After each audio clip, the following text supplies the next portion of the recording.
I just got off the phone with my receiver and kind of bummed. You know, I rushed down here, ran all night to get down here. I'm 50 miles away from my receiver. My appointment's not until tomorrow.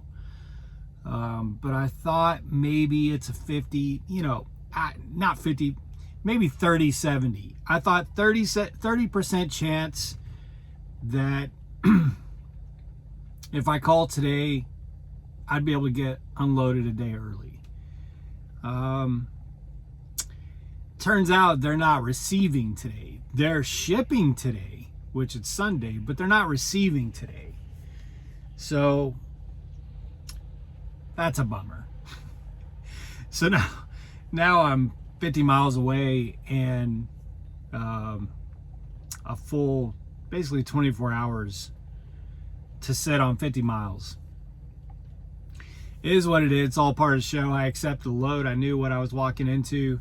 So I'm about to go into Walmart. I think the rain might break here shortly, so I'm just kind of waiting it out. I don't really super need anything, but I don't know. Maybe it's just me, but if I can find a Walmart with parking, it's just good for me to get out of the truck and just go walk around. Like sometimes I go walk around Walmart and not even buy anything. Like, maybe get some milk or something. But it's just to get out of the truck, get out of the truck and walk around something. It's not a truck stop. So that's what I'm about to do. But man, it was a grueling night. I drove, now the first half. So when I left, I was way up in northern Nebraska. It was 70 degrees and a little bit of a breeze, but it was just perfect. I mean, just perfect. And probably 30 miles south of there, it just went to shit, man. It started pouring down rain, lightning to the south of me.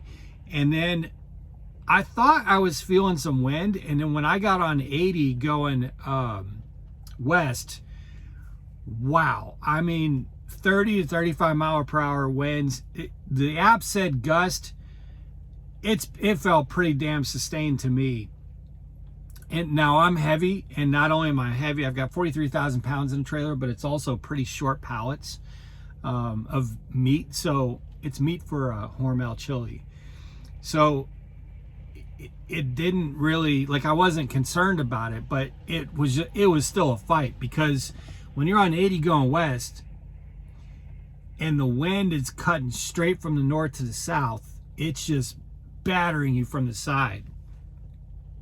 And so, I dealt with that all the way until my exit. I think my exit was I want to say 80 miles or so. Then I exited and started going south, and then the wind was to my back, which was really nice. Got great fuel mileage. But then it started, then the much heavier rain started, and I've just been driving through rain for 5 or 6 hours, just rain all night long, man. It sucked. Oh, it sucked. But now I do count my blessings, because we've had a few, or at least I've had a few really dry weeks. Virtually just no rain. Just occasional shower here or there, but really no rain. It's been in the 80s during the day, 60s to 70s at night for a couple weeks. So it's been nice. This has been overdue, but I hate it when it happens, man. I hate it when you get used to that near perfect conditions and then it just turns on like this. But it's all part of the show. It's all part of the game. So in this video, in my last video, which I highly recommend you go watch that, I talked about detention quite a bit. And there's always comments and there's always conversations about, this won't happen until truckers organize and unionize. And, that's always interesting to me, because like I said in the last video, getting the broader trucker community, I'm not talking about Prime, but the broader trucker community to agree on things is you would have better luck finding 50 cats and trying to stuff them into a paper bag. Like it is just, even Prime. Like I served on the driver advisory board. Trying to think of a nice way, a diplomatic way to put this. It was just painful. I'll just say that. It was painful. And I'm not saying that I'm not claiming anyone's stupid or an idiot. I'm just saying that the things that I felt were the most important things. Oh, there's that damn reefer. Sorry about that, guys. The things that I thought were very important, other people didn't think were important, and the things that they were extremely passionate about and thought were very important, I thought were insignificant. Like I just don't think, spending 30 minutes arguing about whether or not we can put up another light in a parking lot is, anyway, my point is just, we all have different issues. We all have things that are important to us and things that we'd like to see changed. And in trucking, those positions are very far apart. And I'll give you a couple of examples because I'm pretty active in social media, not Facebook. Fuck Facebook. I haven't had a Facebook account for, I don't know, probably 7 years, I want to say. Probably 7 years. 6 or 7 years since I've had a Facebook account, and I've never looked back. I have zero interest in anything to do with Facebook. But I'm pretty active in social media, not Facebook, and not anything owned by Facebook. So I see these arguments and these debates. I'm on calls with truck drivers every night, spaces. I'm in message threads with various truck drivers. And I see it all the time. Let's take the 1099 issue. Now that one's very important to me. That is a very important issue to me. I am not misclassified. I was not misled. I was not forced into the decision to do lease with a carrier. I was not even urged to make that decision. It always cracks me up when I see comments out there of how Prime they want to just force you into a lease. No, that was not the case at all. And by the way, I know Prime made some silly announcement about company drivers having to be team. That they backtrack on that. But that's still out there floating around social media as if it's fact. No, that's not the case. But when I was in orientation, the only conversation that ever came up on your choice to be a lease operator or a company driver was, they call your name, raise your hand, that's me. You going lease or you going company? I'm going lease. That was the end of it. There was no sitting down with somebody trying to convince me to go lease. So my point is, I understood. It was a choice that I made. I understood what the parameters were, and it was exactly like I expected. I was not sold a lie. I was not tricked into anything. It was exactly what I was expected, and it was exactly what I wanted. When I made the decision, now when I was in training, for most of my training, I was planning on being a company driver. But I had a company driver as my PSD trainer, and I saw a lot of things I didn't like. That I was like, that ain't for me, man. I need a little more freedom than that, So I made that, and when I made the decision, I made that decision with full disclosure of everything to expect, and it met my expectations. There's a lot of things that piss me off about it, and there's a lot of things I love about it, but it's what I expected. I was not misled or anything like that. So I'm not misclassified. I'm not an employee. I don't work for Prime. My company, my LLC, is contracted to pull freight for Prime. Now, some of you I know are seething. You're just seething. You can't wait to make the comments. Oh, I'm going to tell him. He's an employee and he doesn't know it. Oh man, I got over 600 videos. If you guys who leave those comments, I feel like you think you're the first person to say something like that. Get in line. There's a long, it wraps around the building, man. But I don't, misclassification's important to me because I'm not misclassified. And I don't need you or any other truck driver to come intercede on my behalf. I don't need you to lobby for me. I don't need you to tell me I just don't know any better. I don't need you to get involved in the way I want to drive my truck, in the way I want to be classified, in the way I want to be paid, in the way I want to run my LLC. I don't need your help. I don't need your opinion. Your opinion's fine. Leave it down in the comments. Tell me I'm stupid. I don't care about that. But I don't need you to come fix anything for me. It always cracks me up. Just like you don't need, well, a lot of you want me to. You want me to come and say that we're all misclassified. But that's none of my business. If you don't like where you're at and you don't like the way that you're classified and you think that you're being scammed or you're being abused or used in the trucking industry, then change carriers, change your situation, or get out. Go work in an Amazon warehouse, run a forklift, do something else. Be a mail delivery guy. No one's forcing you to be in a truck. No one's forcing me to be sitting in this seat right now. Nobody. So, there's a vast difference in opinions on just classification. Some people believe it's very important to them to try and push us all into a W-2 employee model. I believe it's very important to me to rebuke and reject that, because that's not what I want. What's another issue that's important to me? Detention is a very important issue to me. Like I said in the previous video. Parking is an important issue to me. I don't really like that the federal government spends so much money on just really about anything. But it's crazy to me to see them sending $300 billion or however much it is to Ukraine and just spend nothing to help keep commerce regular here, in terms of like parking and stuff like that. But it's not a huge issue to me, but it's one that's important to me. But I see a lot of people out there that like their biggest issue is the ELDs and clocks. Man, I know this is another one that's going to have some of you foaming at the mouth, but I don't mind the clock. I don't mind the ELD. I don't mind a 70-hour clock.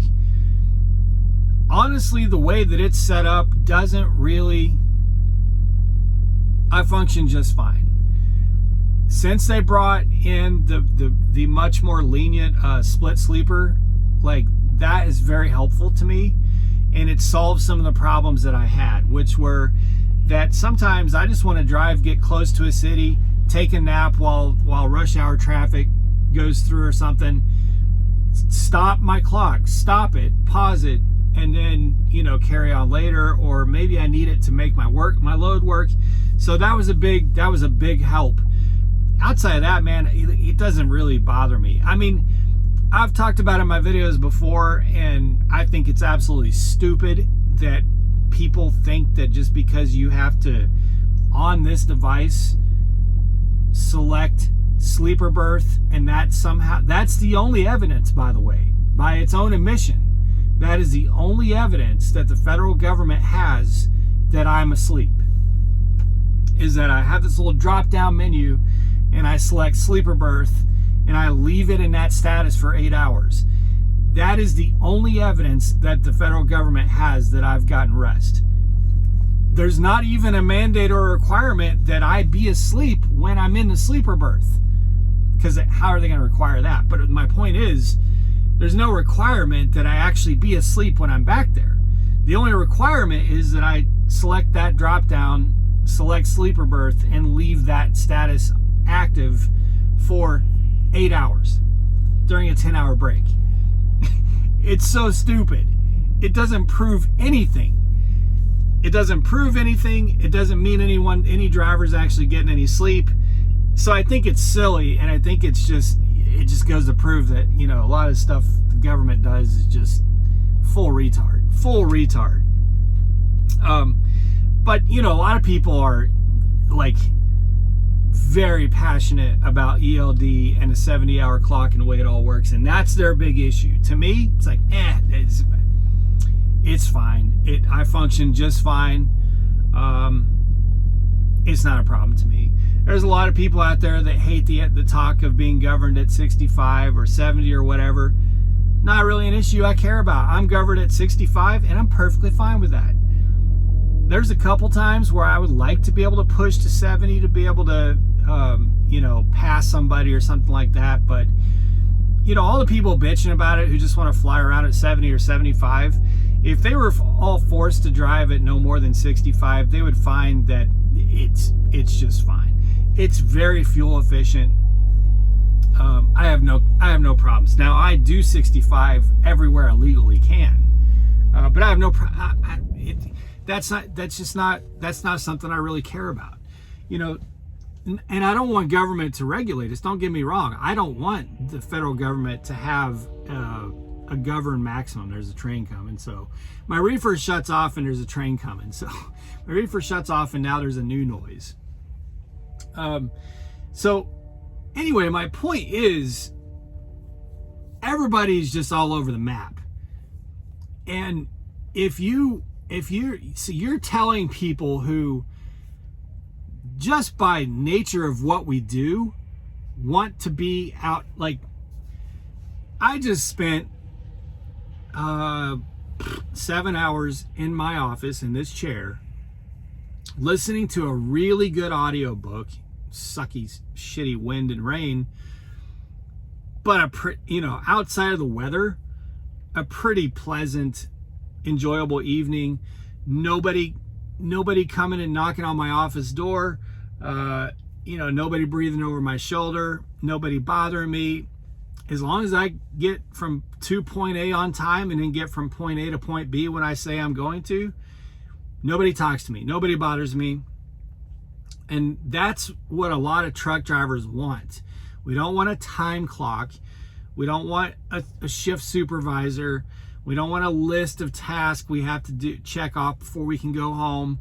We just don't want that. You know, we want to do our own thing. We want to let our minds have the opinions we want to have.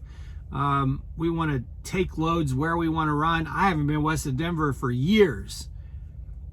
I want that ability. But there's a lot of guys who want to just stay west of Denver. A lot of flatbed freight out that way, that kind of thing.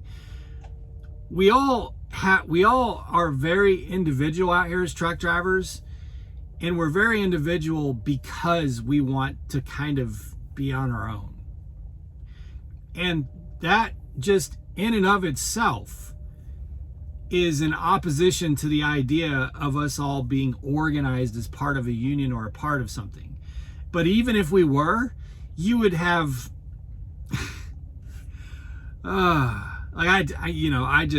some of you, a lot of you I very much agree with, and I think a lot of you agree with me, but there's quite a few of you who I don't agree with, and I don't want to be a part of your issue advocacy, and I don't want you advocating for, as a group, against the things that I want.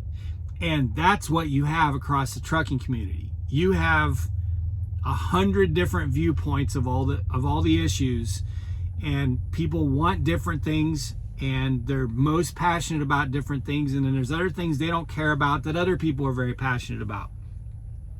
It's not like a warehouse or something where everybody just wants a better hourly rate and 2 breaks per shift or something like that. That's not what this is. This is a whole different animal, man.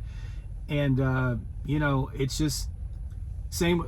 And you could say, well, airlines have unions. Yeah, but pilots, that's way different.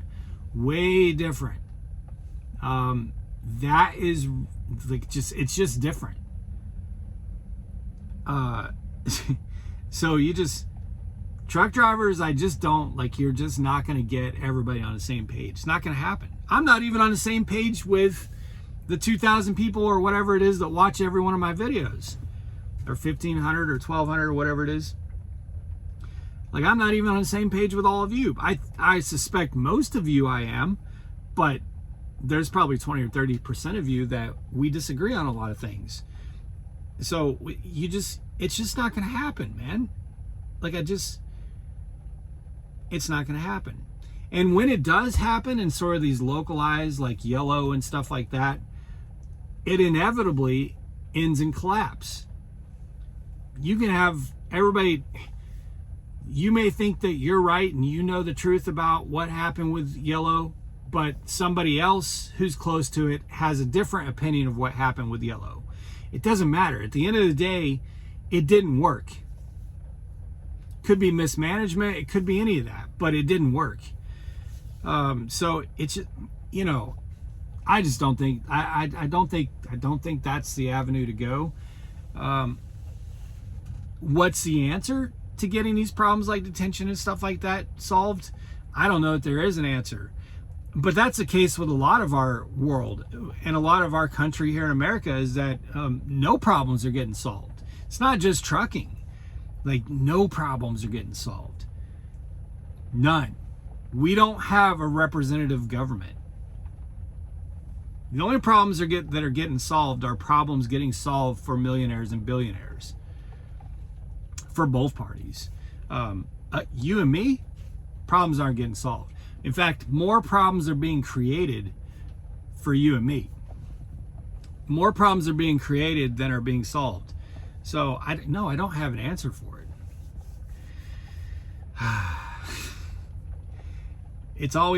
There's never really a whole lot of optimism or positivity in these videos, and I apologize for that. I actually am a really positive person.